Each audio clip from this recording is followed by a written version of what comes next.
আসসালামু আলাইকুম জিম ভাই, ভালো আছেন?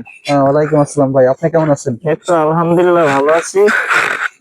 আপনার এই সেটে গরুর সংখ্যা কত?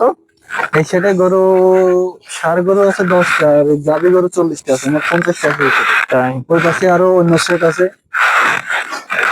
এই আপনি ছোট গরুগুলিকে কি কি খাবার দেন?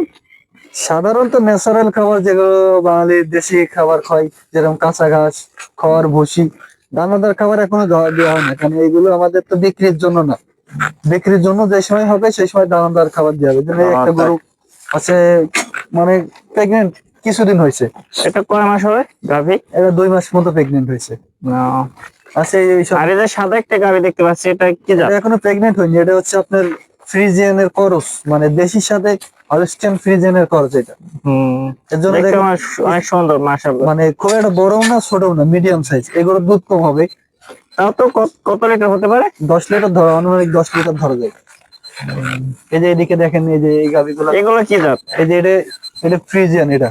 এটা ফ্রিজিয়াম? হ্যাঁ, এটা ফ্রিজিয়ান, আবার এই দুইটা করস। তাই। হ্যাঁ, এই লালচে কালারের একটা গাভী দেখতে পাচ্ছি, এটা এটা কি করস গরু, এটা দেশাল? ফ্রিজিয়ানের দেশাল না, এটা ফ্রিজিয়ানের করস। কিন্তু মিস্টেক হয়েছে, হয়তো মাটা হচ্ছে বেশি ছিল তো, এজন্য মার গরুটাই বেশি নিছে।